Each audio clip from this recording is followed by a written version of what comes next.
Welcome to episode 14 of Pera's Playbook. Today we're joined by Craig the Leg Peterson. Craig, how are you? I'm doing great, man. Doing great. How are you? Pretty good. You got an exciting playoff run right now. Yeah, that's for sure. It's just another year, another playoff run, and we're trying to win another championship. So be good. Yeah, exciting stuff. But before we kind of get to where you're at now, we might as well go back to the beginning. And you've got a pretty interesting story considering you didn't play football growing up. You played all kinds of other sports. You played what the Europeans would call football. You played soccer, among other sports. So I guess we could start there. When you were a kid, did football ever cross your mind, or you just never thought about playing it? I mean, it really didn't cross my mind. When I was playing soccer, that's all I did. I mean, I was on three different teams. I was on the ODP team. I was on a team called Blackwatch, and that was more or less a travel team. And then high school. So the high school team, travel team, ODP. Between those three, I mean, soccer just consumed my life. Yeah. Did you play other sports? Did you play basketball or I actually, I didn't. I just kind of. I mean, I played just basketball for fun. I was on a yeah, club team. Nothing crazy. And I was just trying to be an overall athlete. I like to play all different kinds of sports, but yeah. uh, soccer was my sport. That's pretty much all I did all the time. So then you went to Cortland for college and you tried to walk on the football team. Where did that idea come from? If you really hadn't, thought about football growing up and now you're at college, you want to, give walking on the football team a try. Where'd that idea come from? Yeah, so a bunch of buddies of mine, we were on. My friends had an apartment on Breviter Street, which is in Albany, and we were watching a preseason game, and it was before we all left for college. It was in August, and before we left, we were watching a preseason game, just hanging out.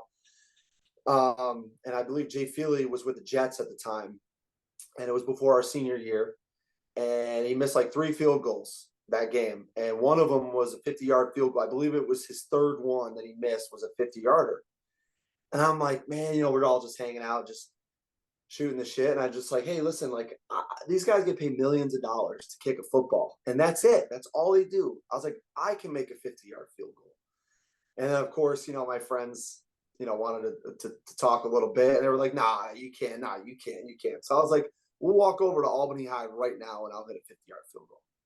So, without further ado, I just we got a football, like a little Rawlings. It wasn't little, but it was one of those Rawlings footballs. It wasn't an NFL football or anything like that. We took that with us, jumped the fence at Albany High, went 10 yards because you couldn't really see the lines. It was at nighttime. So we actually had another friend of mine stand by where the uprights are because you could see the big yellow uprights, but you Yeah. could kind of the ball like fade out. So he wanted to make sure that it actually went in, and I ended up hitting a 50-yard field goal. So after That's that, where that's where it all came from. that's where it all came from, man. There's like, maybe you should start kicking footballs, and I was like, I guess maybe I'll try. So that's where it all started. So did you get in contact with the coach and ask for a tryout then? No, I tried to become a walk on. So Okay. what happening is, I worked out with the team, went to the lifts. Obviously I kicked with the team, and I did rather well. I also punted too. I tried to be a punter, and I also tried to be a wide receiver as well. So I learned the playbook. I got out there, I could catch, I could jump, I was strong, I'm tall, and they still didn't want to bring me on. And the crazy thing is they bring on like 90 kids, I think, were on the right, something absurd, like a crazy amount of numbers on the roster, and he didn't. His words were, "We didn't recruit you, so we know you only have 1 year left of this year of eligibility, and we'd rather use that on somebody that we recruited." I'm just like, I even told him I would take the spring semester off and then come back in the fall so I could play 2 years. I even said that just in case, because Yeah. I would I would be part time. I'd become part time in the spring, just so I would have a full semester of another full semester of eligibility left. so I'd be able to play that fall and then the next fall as well. And he still didn't let me play. Still didn't bring me Well, on. So he couldn't have been more wrong because you couldn't have been went more, and you could proved him not. wrong. So did that kind of just like light a fire under your ass then? Like I'm gonna prove this guy wrong. I want to really work at this. I mean, were you just kind of down in the dumps after not making it? Where was your head at? Honestly, I was disappointed, not just at the situation, but in myself. I felt like I was good enough to play at a D3 level, for college football, and it didn't work out like that. But that wasn't going to deter me or stop me from keep on going and trying to get better at my craft. Yeah, that was really what fueled the fire for me, at least, was being turned down when I knew I shouldn't have been. Because even a lot of the players that were on the team were like, what happened? And I was like, he didn't, he didn't bring me on the team. And they were like, how, like, why? Like they, Yeah. they were kind of startled by that and kind of dumbfounded it.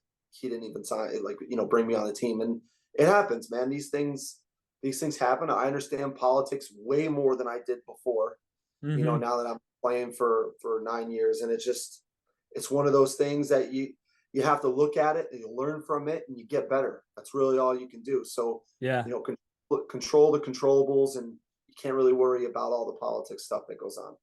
Yeah, exactly. If you get consumed in all that, you just make yourself miserable and you don't move forward because worrying about all that, there's, like you said, you got to control the controllables and you can't control that stuff. So what was your next step after that? Did you start taking highlight videos and just working on kicking more and moving forward? How did you end up with your first team, I guess? I did a few things. The first thing was, how can I get better? You know what I mean? How can Yeah. I move forward with this and become a better kicker? So what I did was, and a punter, to say the least. What I did was I sought out a kicking coach. So I got a kicking coach out in Buffalo, Sam Watts, and I started to work with him. And then through time, I started to look on YouTube. I started to watch other people's form, technique, guys in the NFL, um, and then kind of, molded my own technique and, what I mean? Like came into my Yeah. own. That's why the kids that I work with now, all my clients, everyone's going to have their own thing. Like guys like to emulate other people. I get that. So they want to do what Justin Tucker does, his steps and his follow through it.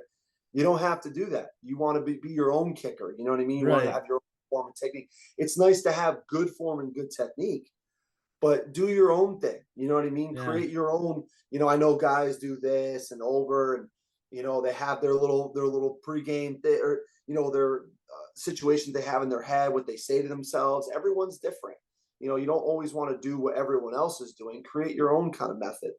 So that's what I always tell my clients. And the guys that understand it, they get it. They do their own thing, and they make sure that their form and technique is the same every time. It's all about consistency being a kicker. So, with that being said, it's just, at least the people that I work with, it's good to develop their own way, but make sure they have the right form and technique. And Yeah. that's what my kicking coach instilled in me. Sam was a great coach. He knew that I was very raw. I had a lot of raw talent. I had a strong leg. I wasn't very consistent back when I started, that's for sure. But that's where you practice, right? That's where we train. So besides getting a kicking coach and watching YouTube, films of other people, the last thing I did was creating my own YouTube content. That was filming myself, watching my own film, putting my film out there for, scouts, coaches to see, and kind of just almost advocating for myself from a YouTube standpoint because I didn't have any college film. Right. Right. You had to create your film. All these other guys coming out, they've got high school film, they've got college film, they got years and years of film. And you've got to try to build up this repertoire to show people what you've got. And I mean, coaches get skittish when they see a player that's got some raw potential, but not a lot of film. That they want to take the risk. It's you see it all the time in the NFL. 7th-round draft pick, they'll take a kid just because he's got some raw athleticism. Maybe played at a smaller school, you know, you got to take the risk on some of that stuff, because some stuff you can't teach.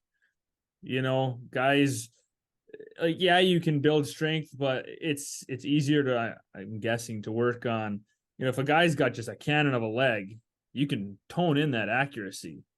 But if there's a guy who's really accurate at 15 yarders, I mean, he's got a lot of work to do to get that leg up there. So, um, you went to a CFL training camp. Was that your first kind of stop along the way in your paths, or was there something before that?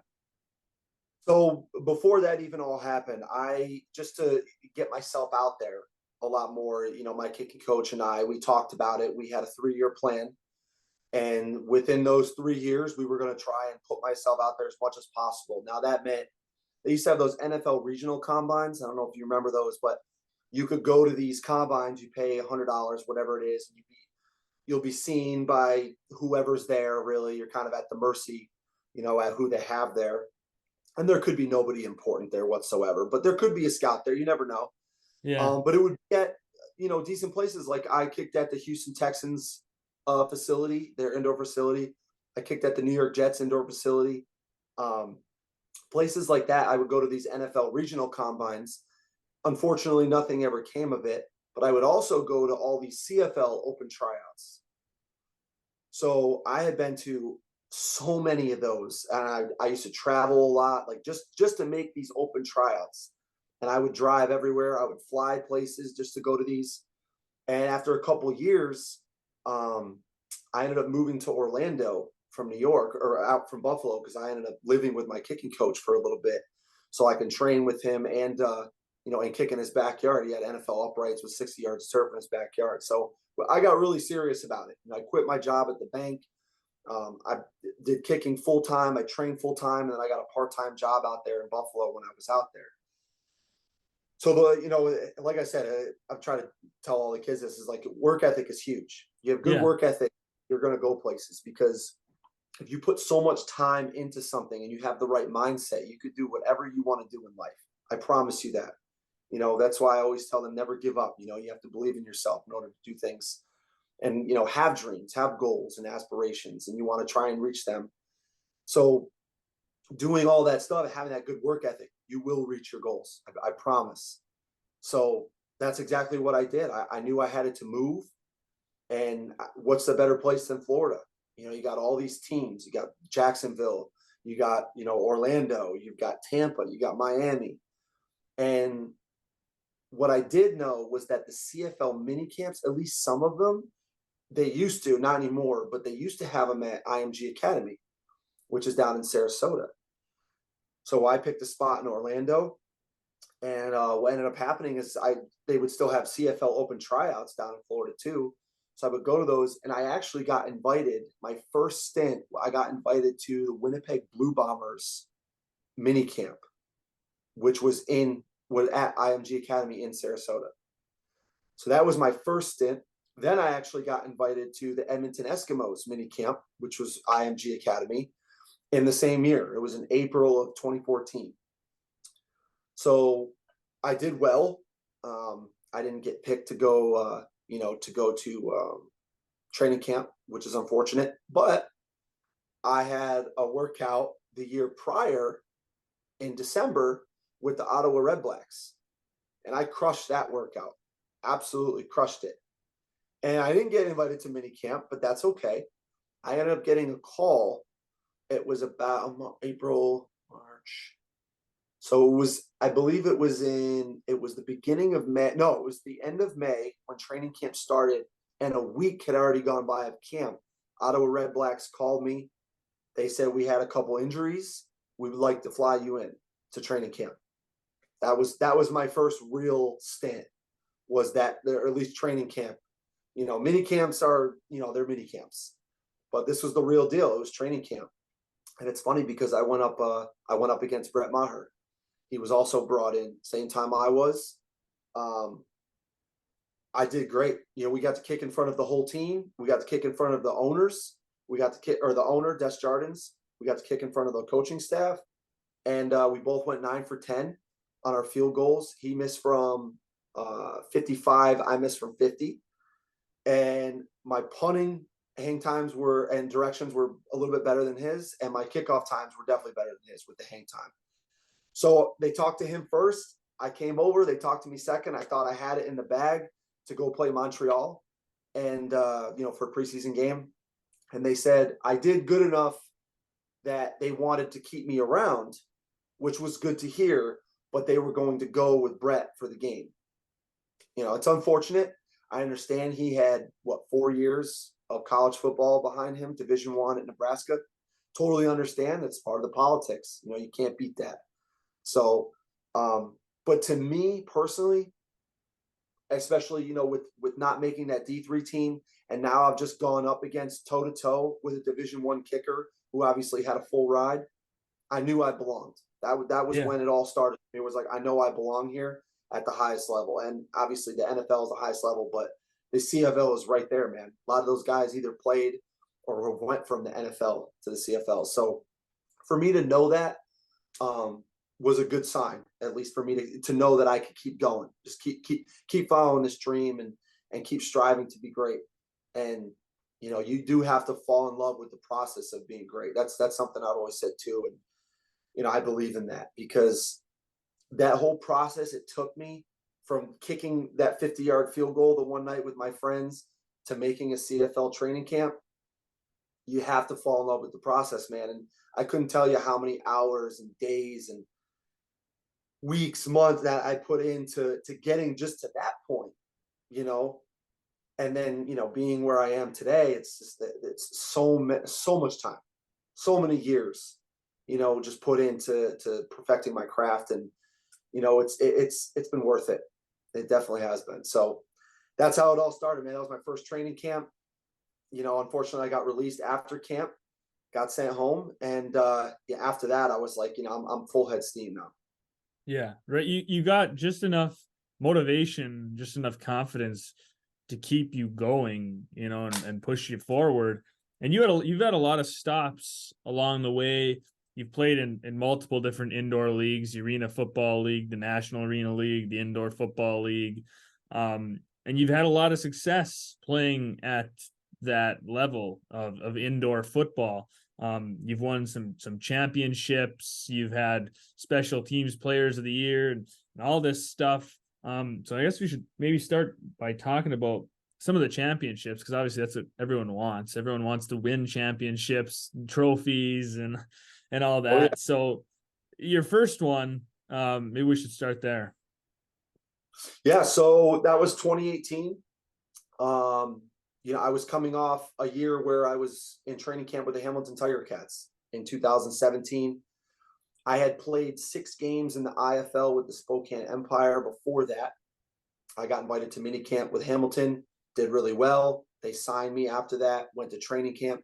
Unfortunately, that didn't work out the way I would like it to. But again, that's part of the journey, man, that you got to keep going. So I was coming off a good year, but also, being released from a CFL, another CFL training camp was a bit devastating. But that doesn't mean the work stops. That doesn't mean that the grind stops either. So, I continue to pursue my dream, and my career kept going. I signed with Billy back with 2018 Carolina Cobras in their inaugural season, and I had a chip on my shoulder. I really did.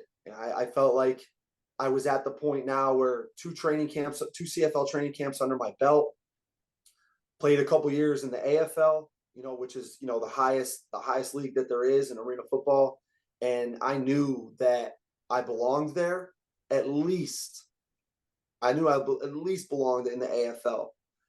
And I just had a great year, man. I had a chip on my shoulder the whole season. I wanted to make sure that everyone knew, who I was. Especially with all those years of training, I knew I was ready to have a breakout year, and I definitely had one. Being special teams player of the year, we ended up winning my first championship with Carolina. It wasn't even close. The finals was 66-8. I mean, we totally dominated the Columbus Lions. Had a couple deuces that game. I think I had like 12 points total or 14 points that game. And that's where it started. Where you get that first ring, in the National Arena League. It felt so good.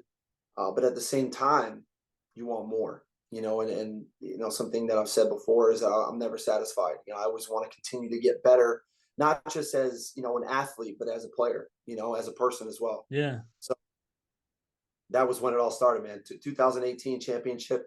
After that, my career kind of took off. So you had another National Arena League and then also an IFL championship, correct? Yeah. So after 2018, I ended up having a workout with the Atlanta Falcons in the NFL. That was my first breakthrough with the league. Again, it sucks. Nothing came from it, but it is what it is. You got to keep, like I said, it's part of the journey, man. You got to keep working. So after that, I competed against a couple kids from Ohio State kickers, and I think like three other kids from D1 and D2 schools for the job in Columbus, which was the Columbus Destroyers of the Arena Football League.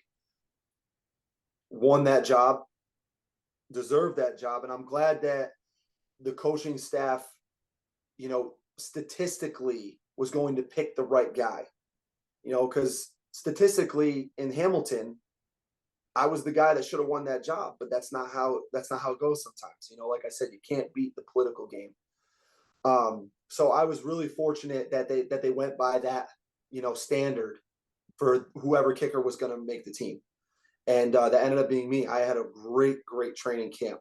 I rarely missed. And I think we had like 4 or 5 days of kicking in a row. So I think they were also trying to see, who was prepared to kick that much. And, I came out on top beating those Ohio State kickers out for the job. And that felt really good too. Being back at the Arena Football League level and beating those kind of caliber kickers out. So 2019 was tough. We had a rookie quarterback that whole year.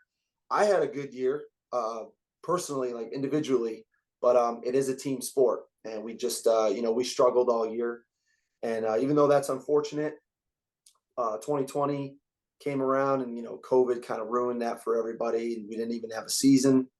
But 2021 ended up signing with the Albany Empire back in my hometown, so that was a really good feeling to be a part of that hometown crowd that was able to watch me every home game. So that was an amazing experience. I got to play with Tommy Grady, one of the all-time great quarterbacks in the Arena Football League. Darius Prince, one of the all-time great wide receivers in the Arena Football League. Just a lot of great guys that I was able to play with, in the National Arena League, considering the AFL didn't exist anymore. So the National Arena League was that next level, kind of took over the Arena Football League. The IFL's always been there, but that's where all the players were. It was the National Arena League is what simulated kind of what the AFL was in gameplay, at least. And that's where the talent was. We ended up winning another championship. So, me and Phil Barnett, shout out to him, my buddy Phil. That was our second championship together. We played together in Carolina as well. And after that, I got Special Teams Player of the Year again. And I just felt like after that season, I felt like the NAL was going down a notch because they had lost some teams in the offseason. Teams folded. And I just felt like it wasn't going to be as good. I understand I signed with the Columbus Lions for 2022, but I left the Columbus Lions before the season started in 2022. And I made the conversion over to the IFL. It just, I feel like I didn't have anything left to give to the NAL. I still hold numerous records, in the NAL that still hold to today, with most deuces in a season, most deuces in a championship game, most deuces in a game. Not too sure if my most points in a season still holds, but I just felt like I was done with the NAL. I played 2 years there. I won 2 rings, 2 Special Teams Player of the Years. I felt like it was time to move on to a different league that was a little bit more challenging. And that's where, I went back to the IFL, even though I had only played 6 games there prior. And yeah, went to Vegas with the Northern Arizona Wranglers, had a great playoff run, and ended up winning the national championship in the IFL. Yeah, you've had a lot of success throughout many different leagues, and it really is crazy when you think about where you started to kind of where you've ended up. There's so many different spots along your journey where you could have gotten discouraged and you could have turned away and just said, I'm done with this. I'm sick of this. I got cut from my second CFL camp. I'm giving it up. I'm going back to work in the bank or whatever. I mean, there's so many Right. spots where a lot of people would have just got deterred and turned away. But obviously you've persevered, you've won championships, you've had personal accolades, records, and all this stuff, and at a very high level. I mean, there's probably people out there who look down on some of these leagues because it's not the NFL. But if you look at the guys that make up these rosters, there's a lot of high end D1 talent and guys that were on NFL practice squads and guys that played in the CFL. I mean, there's a lot of talent in the IFL, in the NAL, all these different leagues. There's a lot of talent there, and it's good football and it's different football. So you can't compare it to, where you got 100-yard field, or you got a full 11 guys on the field for each team. I mean, you can't compare it because they're two different games. That's true. So you got to take that for something too. It is a whole different game. The same strategies, I'm assuming, wouldn't work in an IFL game as they would in an NFL game necessarily. Different kind of plays are going to work better. And you've also got that I mean, obviously there's domes and stuff at the NFL level, but indoor football league, all the games are indoor. So weather is not a factor. Being a Right. kicker, that's got to be kind of nice in some respect. You don't have to worry about weather screwing it up. Yeah. I mean,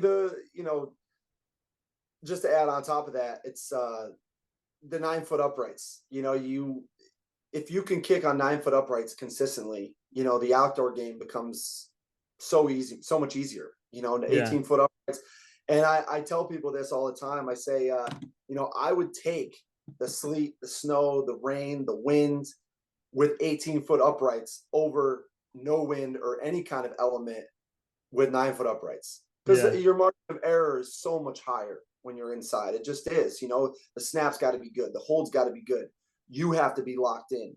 Whereas outside, a lot of your miss hits could still go in.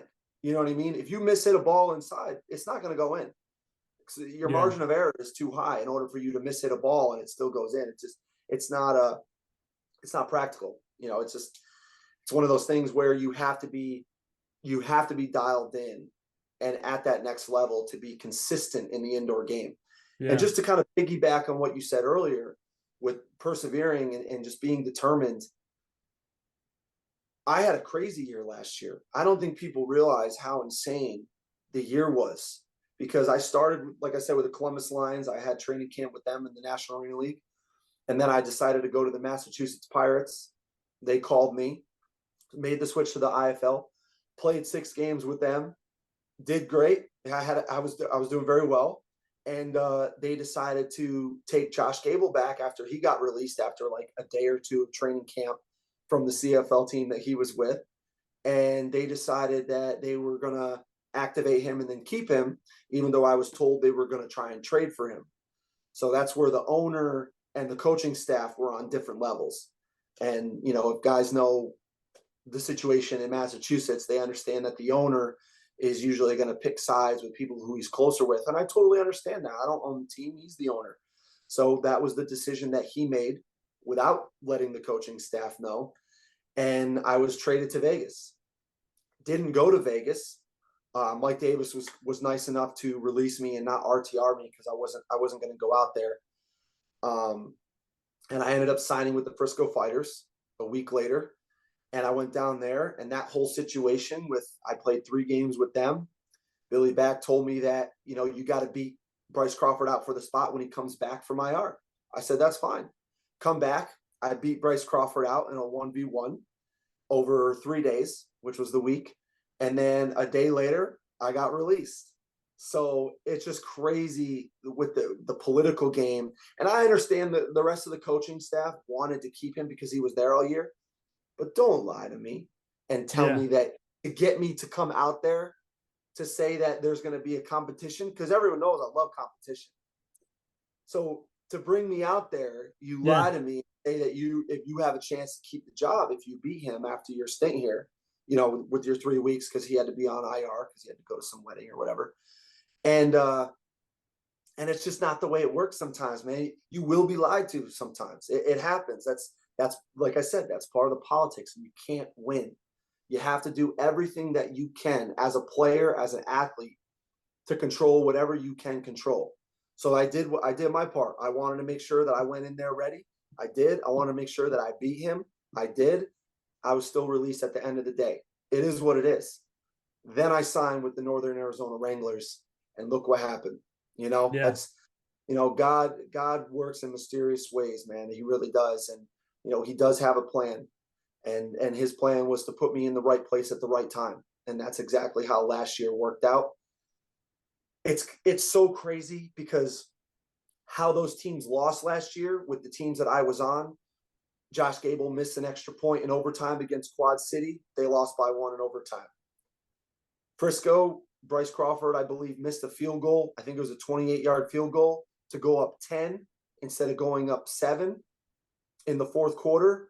They ended up losing by, I think they lost by a touchdown at the end of the game, like a Hail Mary or whatever.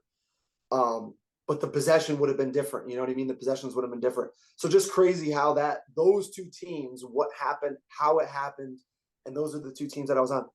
This year, it was almost identical. It was crazy because this year was actually, it wasn't the same as last year. I signed with the Arizona Rattlers, as you know, and I got injured. It happens, that's my fault. I take full responsibility of that. I hold myself accountable. And I knew it was a minor injury. And after I get back from my injury, just like the coaching staff told me, the job was mine. I just had to do well in practice. I had to earn my job back. What happens in practice? I beat out Shane, whatever his name is, Shane McInerney, I think, and I get released the week after that. After I get done beating him out at practice, teammates were speechless. They didn't know why that happened. That's not my fault. That's not his fault. And they released me. So it was just funny, the excuses that they gave me afterwards, the coaching staff, why they released me, after what they told me for weeks as I was working my ass off to make sure that I got healthy. And that's exactly what I did. I can only control what I can control. Yeah. And at the end of the day, I can't be upset. I'm in a position now where they're watching me play. Their whole team is watching me play. So that's just how it turned out. I'm going to continue to work hard and do everything that I can. And, that's where we're at now. And now we're competing for another championship in Las Vegas. And I'm excited, man. I'm pumped. I'm going to make sure that I'm ready, good to go. I'm 100% healthy. And, that's how things work out, man. It's just crazy how things work out. It's kind of crazy to think about too, that you are still having to deal with politics. I mean, they're always going to be there, but now you've been in the league, different leagues. You've been playing professional football for 9 years. You've got numerous accolades. You've got success. You've got records. You've got all this stuff. Yet politics are still playing a factor. And I'm sure most of the guys that are beating you out have played football their entire lives. And, it's just crazy that it still matters, because nobody can say you don't have experience anymore. Back in, when it was against Brett Maher, okay, he had more experience. He had the D1 experience over you. But at this point, it really just baffles my mind that it's still, the politics still play a factor. I mean, it's really crazy how political sports are in that sense. Just like what somebody's last name can do for them, where they went to school can do for them. It's not always about talent. It's not always about hard work. It's a business, and sometimes that plays a bigger factor in it than the other. It does, and it's unfortunate. It's just one of those things where you can work as hard as you possibly can, and no matter what happens, those cards may have already been dealt. You know what I mean? Like,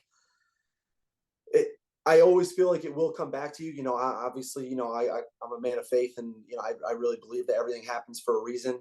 But I just got to take it as it is. You have to roll with the punches, and even though I was injured, I truly believe that my injury was a blessing in disguise, because Yeah. I wouldn't be in this position. I truly don't think I would be, because with Arizona, if I don't get injured, I was doing just fine. I was playing great.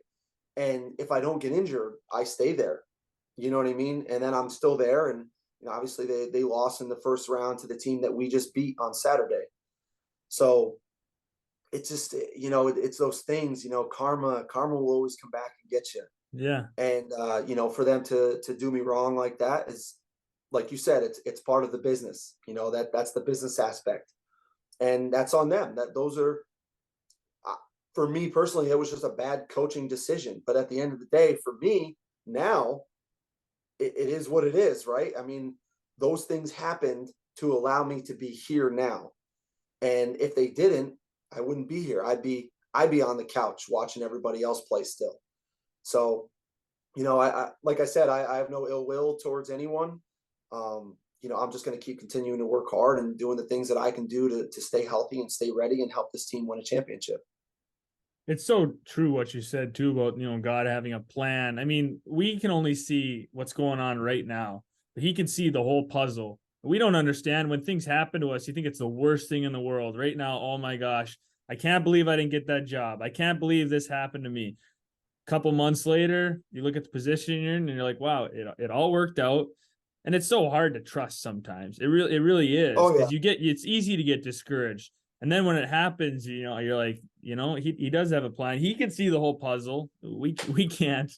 We just see what's going on right now, and it freaks us out sometimes. I mean, it really does, and it's easy to get sucked into that and just get worried and anxious and stress and all that other fun things that come along with it.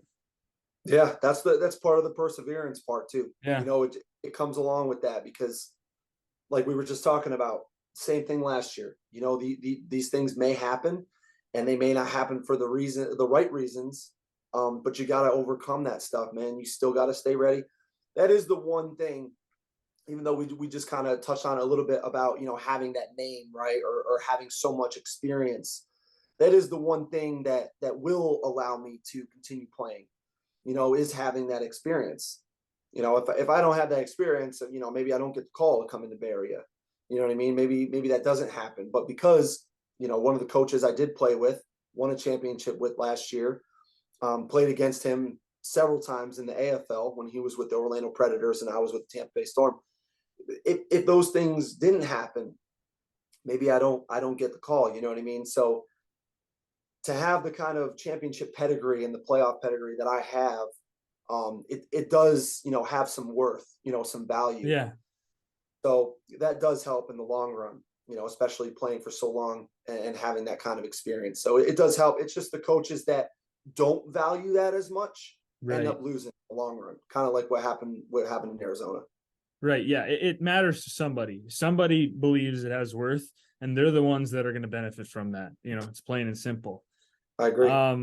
So we'll touch on a few more things here while we have you. And one of them is, where'd the nickname Craig the Leg? When did that kind of come into play throughout your journey? So the games for the AFL, when it still existed, were on ESPN. Those games were on ESPN2, ESPN3, CBS Sports Network. So with that, because of that, I got to say that, because everyone's able to watch the games. You know what I mean? It's not just on YouTube or whatever, but they're, nationally broadcasted. So my buddy was watching on ESPN back home, and I hit the ball, over the net. And they have these big rebound nets in the AFL that people are, aware of. I hit it over the net on a kickoff. And the announcers, because he's watching the broadcast, right? The announcers went nuts. They're like, "Oh my God, Jack, that would have been like good from 70, right?" It's like they go nuts. Somebody posted it on YouTube too, that clip of the broadcast. So it's kind of funny. So it's out there somewhere. But I bombed this kick over the net, and the announcers went nuts. And my buddy, he just said it, and he ended up calling me after the game, and he's like, "Dude, they should be calling you Craig the Leg."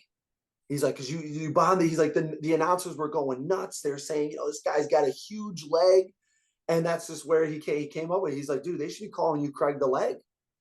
And it just hit me. I was like, "Holy shit!" Like, That's pretty good. I kind of like that. You know, it's a lot better than my college nickname with Craig the Keg. So I was like, yeah, we could run with this. So I thought it was great. That was something that kind of just took off after that, and started a hashtag and doing that whole thing, and eventually it just kind of took off, and people started talking about it, and that was the new nickname I had. So it was my rookie year. I believe it was against who was that against, that kick? I think it was the New Orleans Voodoo, but I'm not 100% sure. Might have been the Philadelphia Soul. Can't remember. Actually, I'm I can't remember, to be honest. It was either the Soul, the Sharks, or the Voodoo. It was one of the three teams. So it was just nuts because I ended up doing it again against. I know that second one was against the Jacksonville Sharks. And that they said that they've never seen that happen, and I've never seen anyone kick it over the rebound nets in a game either. So I thought that was kind of cool, and kind of just ran with it after that. Yeah, that is crazy to kick it that far, that hard. That's just nuts. So when did the movie enter the picture? Gonna make the movie about you. I saw the little like trailer. There's like the 2-minute trailer, Craig the Leg. When did that all enter the picture? This is why life is so crazy, man. So there's a buddy of mine now, Rich Kulian, shout out to him. He does all kinds of videography. He's doing this, he does, commercials, he does ads, he does everything. So if you need anything done, web pages, anything like that, go to Rich Kulian with Kulian Creative. That's his business name. Okay. And we used to play soccer against each other, and then we actually played together indoor, like, just for fun. And he loved the fact of, just my journey in general. He loved it. And because we knew each other, we had some mutual friends as well. We're from the same area, relatively. And he's like, man, I wanna like shoot you, like shoot like kind of like your journey. You know what I mean? He's like, I love your journey. He's like, I want to like. We didn't really talk about a documentary yet. We kind of just did some filming and whatnot. Which is why things are so crazy, because I ended up playing for the Albany Empire. And the year, I believe it was it 2019, he came to the game where the Columbus Destroyers played the Albany Empire, and was the first game of the season. So he came in, we talked, and he was like, yeah, I'm gonna get these shots and some video. I said, dude, that sounds awesome. That's great. Like, let's do it. So he got an interview set up with me with Channel 6 News. I ended up doing an interview because, it was playing in my hometown, even though I wasn't playing for the home team. And it just took off. It took off. We started to bounce ideas off of each other. And now, we got this documentary that's going to be coming out. And every year, it's so funny, every year after the Albany year, where he was able to shoot all the home games, he even, flew down to Orlando, shot the Orlando game. So he's got tons of content. And he's like, man, when do we end this thing? I was like, oh, we'll end it after this year or whatever. So we were going to end it after 2021. 2022 comes around, crazy year, go to Vegas, win the title. So now that's, 3 championships in 4 years, and, back to back, two different leagues. And he's like, oh man, we got to get some more content. We got to get more content. We'll put it together. So we did a couple interviews in the studio. He got my mom in there. He's going to get a couple of my teammates in there this off season. And, we just keep putting stuff together. And now this year, I was actually trying to get him to come out to Vegas. And I'm still in talks with him. I'm going to try and get him a flight to come out if he wants to, and get him a flight to come out to Vegas and shoot in Vegas, which would be pretty cool. But we're adding to the journey, man. You can't just end the documentary there, right? You gotta keep it going. That's kind of what we've been doing. And he's been putting a lot of work into that, and I really appreciate him for it. And he does great work. He's one of the best out there. He's won a few awards, for people's music videos that he's done. He's an amazing dude, great guy, good friend of mine, and we'll put something really, really good together. And this is going to be his first documentary too, so we want it to be really good. Yeah. So when is it coming out, or is that still to be determined? You know, it depends on how much more unfolds, how many more, how much more footage he wants to get. It's kind of just up in the air right now. Yeah, that's to be determined because it said coming 2022, and then obviously 2022 happened, and we're like, holy crap! Like we gotta add some of this content. So Yeah. we're still going now. Now, when we talk about it, we're like, nah, we can't end it here. We got to put some more stuff in there. We'll get some more film, and Yeah. yeah, man, we're that is still in production, I should say. Yeah. Well, that's exciting. I'm looking forward to seeing it when it comes out. It looks, I watched the little like trailer, and that just there with that footage, pretty cool. So when you add some of this other stuff in there, I think it'll be really, really Yeah, neat. yeah, he did it. I think it's like a 2.5 minute trailer. For those who haven't seen it, go to Craig the Leg Film. I believe it's on Instagram. You can check it out. It's awesome.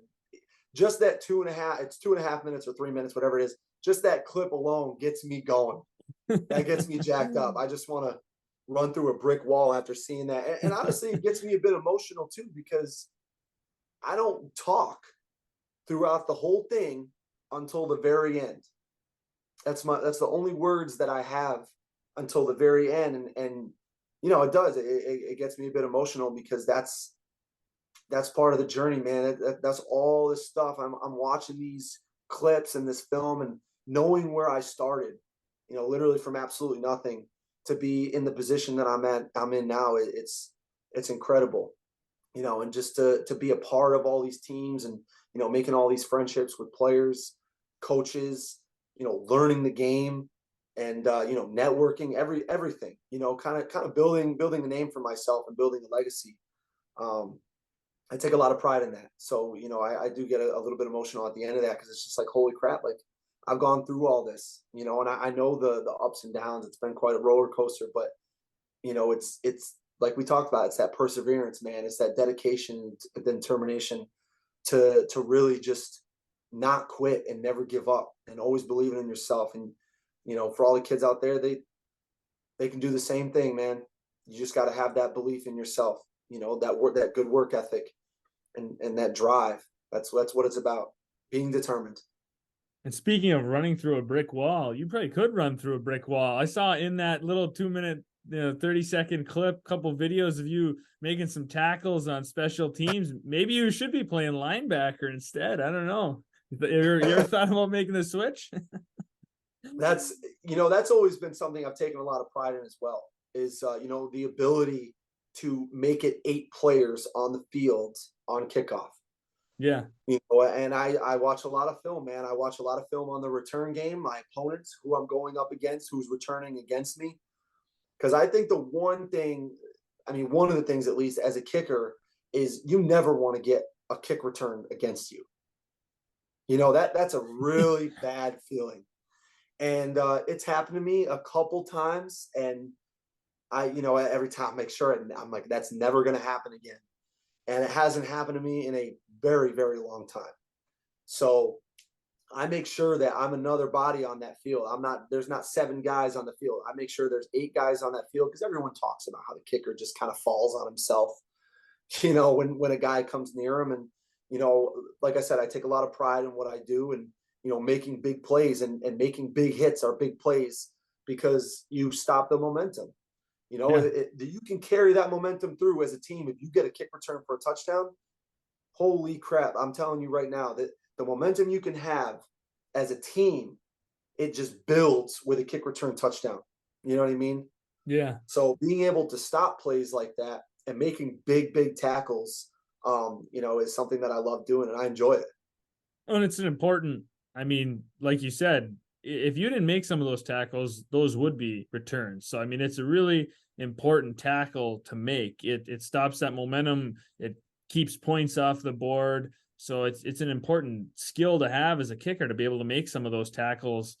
It's very important, not just in the momentum sense, but just keeping points off the board. I mean, who wants to start off a game down 7-0 because they got a kick return touchdown right off the bat, 30 seconds in, they're already up on the board? I mean, nobody wants to start like that. No, definitely not. So, obviously we've talked about CFL camps, NFL camps. In your Instagram bio, you have NFL free agent on there. Is that still a dream? Is that still something you want? I mean, you're getting older. Kickers can play football longer than a lot of other positions. But is that something that's still there, or XFL, the USFL, some 11-man football? Is that still a dream for you, or are you just happy where you're at, and if nothing else comes, so be it? That's always been the topic, in my mind is, how much do I have, in the tank? And I got a lot left, but it's a matter of what opportunity you're going to get. You know what I mean? Yeah, What opportunities could I possibly get so I'm looked at in a fair sense? Because I've never been looked at fairly. I mean, let's be honest. I've always right. been the guy that never played college football. You know, that's always been my Achilles heel. Just real quick, back when I went to these regional combines, the talks were, you got a huge leg. Love what we saw. Where'd you play your college film? I didn't play college. Oh wow, really? Well, that's crazy. You hit the ball really well for not playing college ball. Yeah, it's crazy. No, I don't have any stats or anything. I've been working X amount of time, blah blah blah. And then the conversation goes from, where'd you play your college ball to, oh, we have your information. We get a hold of you. Yeah, And that's kind of where it lies. And with Atlanta, my agent was just very persistent. He was like me. You know what I mean? He was just very persistent. He was just bugging the crap out of the special teams coordinator. And they finally brought me in for a workout. So, was it a favor? I don't know. Guys get favor workouts all the time in the NFL. I know that. Everyone knows that. Guys are in training camp, probably shouldn't be in training camp. You know what I mean? But they know somebody, or, their dad is best friends with the owner, or, he's dating the girlfriend who's cousins of this person that's with the team. You never know, man. There's guys in yeah, there that shouldn't be in there, in training camps, but it is what it is. That's part of the business. So, with all that being said, I think I know that workout with the Falcons, by all means, very blessed to be able to have that workout and be a part of it and to do well there too. I think that was big for me as well. If I had just bombed that workout, that would have been even more devastating. But because I didn't, I felt really good about it. I can only hold my head up high. After that, and even though I didn't get an invite to mini camp or training camp, it is what it is. At the end of the day, I know I worked my ass off to get there, and even though that was the only stint, and given the CFL training camps, I feel like last year I really tried to get into the XFL. I had a buddy, or I'm sorry, the USFL. I had a buddy with the New Jersey Generals. It just, these guys out of college, you get all, they're younger, obviously. They know people. They went to D1 schools. And it's just tough, man. It makes it even harder, as the years go by. It's like, it starts to really kind of narrow down, like those 9-foot uprights that I'm kicking on inside. So because of that, I've come to terms with, the call doesn't come, it's okay.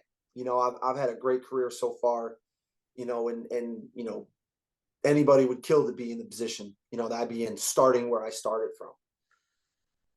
So it's always been a dream, man, and it's been a goal. And obviously, after that workout I had with Atlanta, that was when I felt really good about possibly really getting that opportunity to be in an NFL training camp.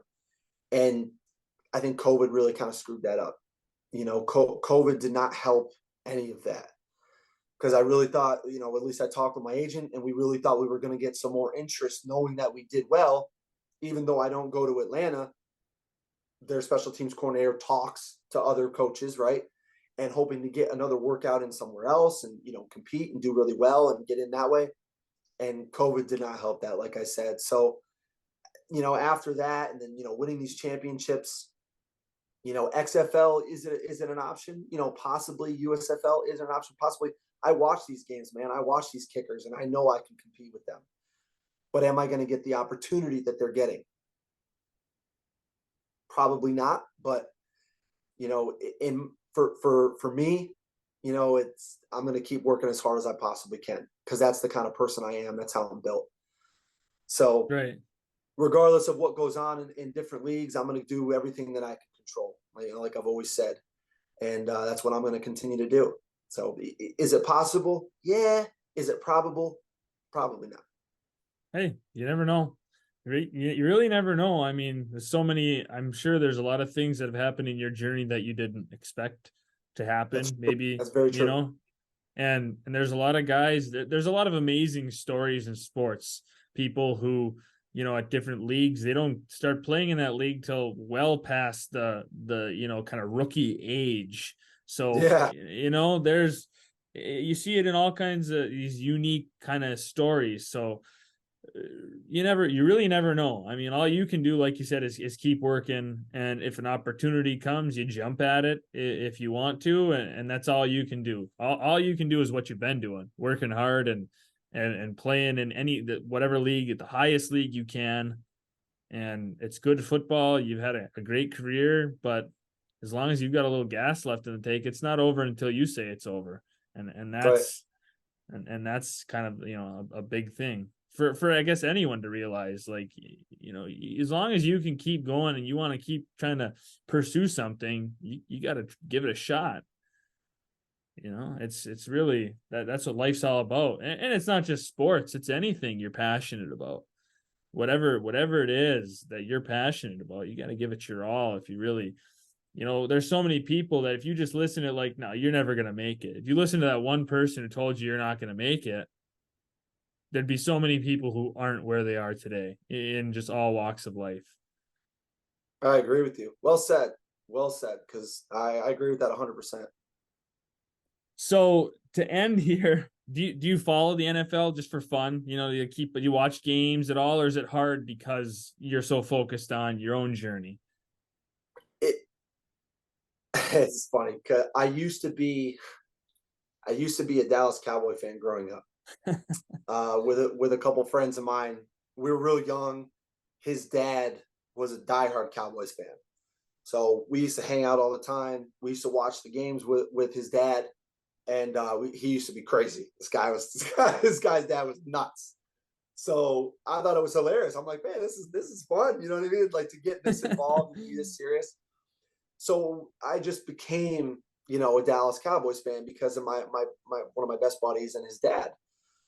So growing up, I used to be a Dallas Cowboys fan, and then when I started playing, kind of just what you just said, I started to take less interest in obviously the Cowboys, but I started to take less interest in the NFL, like just as a whole. Yes, I used to watch the kickers and stuff. That's all I really cared about. I literally just watched the kickers. Special teams is all I watched. That's all I gave a crap about. So going through the years of my career, cared less, you know what I mean? Just cared less, focus more on myself, right? Focus more on my craft, what I'm doing right, how I can fix things, what I could do to get better. And of course, I always, pay attention to who's signing where, what guys are getting signed to training camps, what guys' stats were during the season. That was where my focus was. So I'm actually not a Cowboys fan anymore at all. I could care less about the Cowboys. So I just want to get that on record. But especially watching last year, and it's I don't mind the playoffs. I'm a competitor. I love competition. I watch the playoffs, and we all saw Brett Maher. That most of my close family and friends know. I pretty much beat this kid out 2014. Like I'll never forget that. You know what I Yeah. mean? And I see this kid kicking for the Dallas Cowboys now. So really, that jump started his career starting in Ottawa because I kind of didn't really follow him, but I saw where he was going. You know what I mean? And then he Yeah. signed with Hamilton Tiger Cats. He played a year there. Then he was with the Browns for a little stint, got cut. Then he went blah blah. And I'm just like, damn, dude, like that could have been me. If I played in that Montreal game, I guarantee I would have had a great game because I was so jacked up. I had just beat this kid out and I was ready for the moment. That's a whole nother story. We can talk about guys, that I've seen and been watching that just don't have that mental capacity to be ready for the moment. And that's what I feel like I've always had. I just haven't had the opportunity. Yeah. And it is what it is. You know what I mean? I've made a lot of clutch kicks in my career, and to have that mental game is so hard, to just keep. And it's hard to have. It's hard to like really gain control of that part of the game, because it really is 90% mental. I tell this to my clients as well. It's 90% mental. The other 10% is the physical part. That's your form, your technique, your tempo, your rhythm, all that stuff. That's the easy. You go over that. How many balls do you kick in a year? You know what I mean? Thousands and thousands of footballs. So you're going over that, training your body to do that and developing that muscle memory. But it's the mental part. It's so mental. Some guys just don't grasp onto that. And I say this, Roberto Aguayo was a great example of that. Lasted a year in the league, just totally broken mentally. And you can tell, if you really watched how he was hitting the ball at Florida State and how he's hitting the ball in the league, holy shit, dude, completely different person. Mentally, he did not have it. And there's guys that you see all the time that don't have that mental part of the kicking game, where they struggle when they get, dude, these kids can hit bombs, consistent as hell, right? Mm-hmm. With the lights not on. They're just hitting bombs. You can see the film, whatever you're in the backyard, you're at this high school, this college, whatever you're doing, and you're hitting the ball great. Soon as they put you in the game, now you got 100,000 people, 80,000, 50, whatever it is, watching you, and a lot of times they fold. And that's that mental capacity, that mental part of kicking, that I feel like I had to really kind of train my mind, right? I had to train and become mentally strong to be as good as I am today. And I had to do that a lot quicker, because think about it, I started at that level. I had no college, to train and go through and, have to endure all that stuff. I was put right in the mix. My first season was professional, you know what I mean? With the Tampa Bay Storm in the AFL, playing on ESPN every weekend. It's just like, I had to be able to take that, go into these games mentally prepared for those games, and be able to perform at a high level. And I think because I was just thrown into the fire, and I didn't have all that college. I wish I did have the college background. Obviously, it is what it is. But because I didn't have that, I think I was able to really work on my mental game during the season, in the off season. Okay, like, what can I do better to prepare mentally for these games? And I feel like I've always had that. And a lot of the guys that, you see fail at that next level, whether it's indoor or outdoor, arena, CFL, XFL, USFL, NFL, whatever it is, they struggle. They struggle at those levels because of their mental game. They have a weak mental game. And there's ways that you can work on it. And honestly, that's one of the hardest things about kicking, is developing a strong mental game. Yeah. I mean, it's so important nowadays, the focus on the mental side of athletics, because if you're not at your top mentally, you're never going to be at your peak physically and all this other stuff. So it's really good that it's taking the forefront now in sports. It's starting to be talked about more. Coaches are using it more. And going off of kind of coaching, you coach, clients. What I kind of mentioned it earlier, how I think, and maybe I was wrong when I said it, but how it'd be easier if you came in with a strong leg but no accuracy. Is that true? Would you think kind of the leg strength, if you can kick it really far but not accurate, is it easier to hone it in than, okay, this kid's super accurate, but he just doesn't have the distance? Like, what is easier to If you're work with?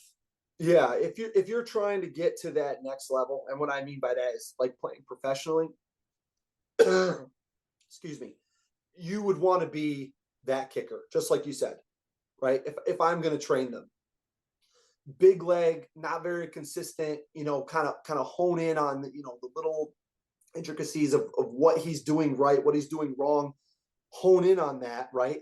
Harness that strength and become more accurate with having a big leg.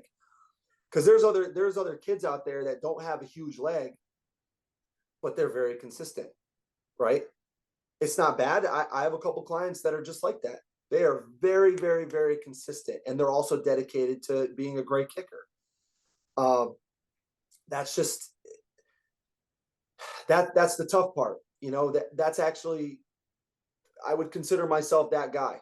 When I first started kicking, I had a huge leg. I wasn't, always accurate. When I was, man, I could hit some bombs. Once my coach realized that, or made me realize that I can harness that, start having better form, proper technique, better tempo, good rhythm, striking the ball when I should be, not too early, not too late. My plant foot, my landmark is good. Just all those things need to happen. Once you can really develop somebody like that who has a big leg, sky's the limit, man. Sky's the limit. You are limited with those kickers that don't have big legs. Now, you could get in the weight room, right? You could do all that with the kickers that don't have really strong legs. But what's their potential? Is it going to be as high as those big leg kickers? Probably not. But I will say this: there are kids out there that have fast leg speed. I like to call it.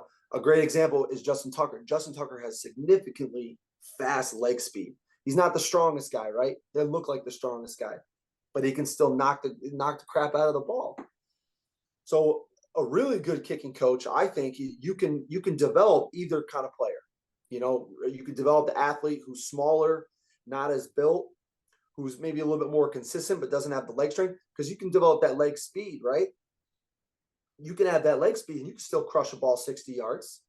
You could be a big dude, right? You may not have as fast leg speed, but oh my God, if you can harness that and really focus on hitting the ball where you need to hit it and all the other form and technique that comes along with it, those guys can crush the ball too. So, at the same time, it's a balance. How good of a coach are you at the end of the day? What can you do to make these kids better, regardless if they crush the ball and aren't as accurate, or kids are a little bit more accurate, but they're smaller and they're not as built? That's why I'm big in the weight room too, with weight training. Kickers, there's a way to do it. They really shouldn't be lifting with, I like to do that just because I'm a bit different, but they're all these kickers that are small, like, you don't have to be lifting all that crazy weight. You know what I mean? It's not completely necessary. If you're in the off season, by all means, but during the season, it's all about maintaining, right? That's how you maintain the leg speed. That's how you can get through a full season. And I think that that's a testament to my workout, to my workout, I guess you could say regimen. Shout out to my buddy Jay Banyas. He writes my workouts. He's out in Ohio. He's got his CSCS, and he's a strength coach. And the off-season program is where you build your strength, right? But you're still kicking, on a daily, weekly basis, I should say. And it's just, that's how I'm able to maintain during the season. He writes my workouts, I implement them, and then I'm able to kick for, the whole season, and I'm making sure I'm still strong at the end of the season. And then you take some time off, and then you go right back after it in the off season. So as long as you have a good program, and you're surrounded by the right people that know how to lift. I think that's a big thing too with the kids these days is, all these strength coaches just want to build you up, right? We want to get super strong, and we're specialists for a reason. We're designed a certain way, not just mentally, but physically as well. We don't need to be lifting all the crazy weight, during the season. I think that's why maybe some kickers in college struggle as well, because they're not fresh for game days. They're lifting too much weight. But that's all I gotta say about that. But it's just it's a matter of really maintaining your body and treating your body, the way you should, and proper diet's always good, and proper weight training. I think those are essential to making a good kicker. And to go back to what we were just talking about with a big leg kicker, it really shouldn't matter. If you're a good kicking coach, you can have a big leg kicker and a smaller guy who doesn't have as big of a leg, and you should still be able to give them, the proper tutelage to make them a great kicker, regardless. Yeah. Oh yeah, totally. I know what you mean. It's a lot of it has to do with coaching. If you got a kid with some potential and a crappy coach, maybe that kid couldn't go as far as if they had a different coach that knew what they were doing. And speaking of that, how about we end on this? Whether your playing career ends in 2 years or it ends in 10 years, do you want to stay in the game in some capacity? Do you want to keep coaching after you're done playing? Do you want to keep working with kids or be on a staff or, somewhere in the game? 100%. 100%. I'm actually glad you asked. So yes, I obviously give private lessons. I do private coaching. I just signed a contract with RPI. That's Rensselaer Polytechnic Institute, and that's going to be my first college coaching gig. I haven't put it out there yet. I'm just excited about it. So, um, I just want to throw it out there because it's an opportunity of a lifetime, really. Because yeah, I don't have any high school coaching per se, but I got an opportunity at the college level, and I'm excited. And I'll be the kicking coach at RPI this fall. So literally, right when I get done this season, I'm starting another season. It's just the other way around. Now I get to continue coaching at the college level. So when am I going to be done? I don't know. It's when it stops becoming fun. I think that's when I think I'm going to hang it up for me personally to be able to kick and do all the things that I could do during the season. Um, I just feel like I'll be ready when I'm not competing at a high level anymore. I think that's the biggest thing. If I'm not, if my mind is there, I'm going to keep kicking because physically I take good enough care of my body. Especially in the off seasons with the people I have surrounding me, I'm going to be able to kick for a while. And with all that, it's just gonna, whenever my mind goes and I don't love it anymore and I'm not having fun, and then I may be time to hang it up. But with this coaching gig now, the sky's the limit. And if something else comes along the line where it may take me away from kicking, and not necessarily kicking, as a whole, but kicking individually, like for teams or whoever it may be for, then I may have to step out too. With that being said, so it really just depends on how well the coaching career goes. And I'm so excited, man. It's a phenomenal opportunity, and I'm blessed to be able to have it. With Coach Isernia out there, who's the head football coach for RPI, gave me an opportunity, and I jumped on it. So I'm pumped, man. I'm pumped for the season coming up. I'm pumped for the game this Saturday, and like I said, that the sky's the limit for coaching now because now it's just another part of that journey, right? This is the next chapter, and now I'm legitimately a player's coach because now Yeah. I'll be coaching and playing relatively at the same time, and now I get to teach all these kids at RPI, really how to crush footballs, and I'm pumped about that. You'll be extra busy. You'll be working on your own career, your own playing career and coaching. Not gonna have any free time, but hey, sometimes that's good. Yeah.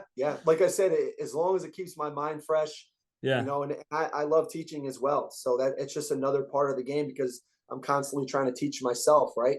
I always go over film, after the games and, what I did right, what I did wrong, what I could do to get better, improve. It's going to be fun because now I can take all the things that I've learned and instill them in these kids and help these kids out and teach them the proper form technique and kind of add on what they already know and make them be successful. Did you think about stop playing at all, retiring from playing with this new coaching? Did that cross your mind at all? Not really. I think if I can take on the role of a special teams coordinator, whenever that may be, because my title is kicking coach for RPI, and I'm going to soak up everything that I can, that they're going to give me. Because remember, I never played college football, so this is all going to be fun for me. You know what I mean? Yeah. It's like my first year of college. You know what I mean? So that's why I'm so excited about it because even though I never got the opportunity to play college football, yes, I'll be coaching. And I've been talking to a few of my friends back home. And it's like, you want to get out there and kick during the games, and obviously I can't do that. But it gives me that sense of a rewarding feeling of helping these kids and hopefully become as good as they can and reaching their full potential. But if a coordinator job comes along, that is something I have thought about. because that would probably take me away from the game, given the fact that's, that's full time, man. That's all day, every day. That's working. That's recruiting. That's, everything. That's the next level. That's the next step, man. After this phase, that's the next phase, and whenever that may happen, as fast or slow as it may happen, I think that's when my time may come to an end for my kicking career. But you never know, man. You never know. So we'll Yeah. just gotta see how things work out, one game at a time. And my effort is into that this Saturday. And I'm pumped about that, and I'm putting all my effort and energy into that game this Saturday. And then right on to coaching season. So we'll see how it goes. I'm excited. We're just here to win this championship, and come out and hopefully bring the chip back to Bay Area. Yeah. Yeah. College football is right around the corner. So yeah, Craig, thanks for coming on this episode. And I mean, great story, great to get it out there, to share it with people, great messages. Good luck, Saturday with another championship. Good luck with the start of coaching and just everything coming in the future. Excited to see the movie whenever that comes out, whenever you guys We'll let decide you you know. want to button it up. Excited for all that. But yeah, thanks a lot for coming on. I appreciate it, Alex. Thank you for having me, man.